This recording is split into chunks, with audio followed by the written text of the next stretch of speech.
Hi everyone, it's Alex from Risk Academy, and today I wanted to talk about risk mitigation or risk treatment plans. And the quick question is, do companies need them? Do companies need to create a plan where they would outline all the mitigation strategies for a particular risk? And my short answer is, I don't think they do. I don't think it's necessary. Most of the time, I feel it is completely unnecessary to have a mitigation plan. And let me explain why. There are exceptions, naturally, but most of the time, 99% of the time, you do not need to have a mitigation plan. And that, by saying that, I don't mean you don't need to mitigate risks. I just don't think you need a separate document which is called the risk mitigation plan. And let me explain why. Let's sort of roll back and remember, why do we even do risk analysis? Why do we do risk management? And most of the time, it's done to inform the decision makers to make a business decision, an operational, strategical, an investment, or a project management decision.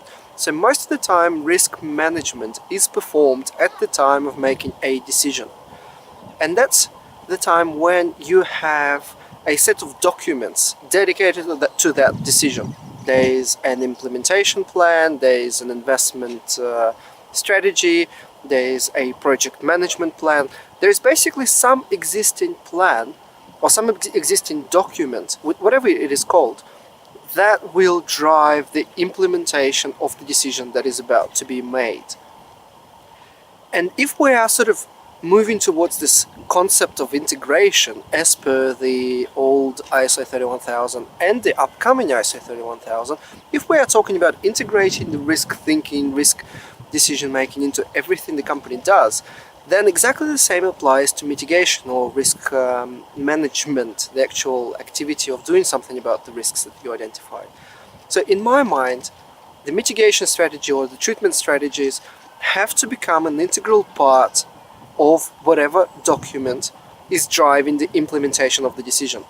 So from my experience, for example, it was we discussed dozens and dozens of investment decisions every week. So each decision, each investment decision would have a project memorandum, and it will also have a project management plan, an investment project management plan that will be carried out after the decision is made to invest in a particular asset.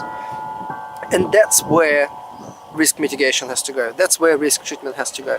It has to become an integral part of some existing document, not creating an additional a layer on top of existing documents, because those documents are already owned by the business. Those documents are already used by the business to perform business activities, to do the decision, to turn it into life. And that's where risk mitigation, risk treatment has to be integrated. That's my thought. I'm interested in hearing your thoughts. What are the exceptions? I'm sure there would be some exceptions where you probably should have a dedicated mitigation plan, but those are so rare that in general, when we talk about risk mitigation, we should be talking about changing existing documents, adding extra lines to existing plans, to existing timeframes, existing schedules, instead of creating something else dedicated to risk. That essentially means risk registers are becoming irrelevant, because in the current risk register you have the risk description, the ratings, and the mitigations, and the risk owners, etc.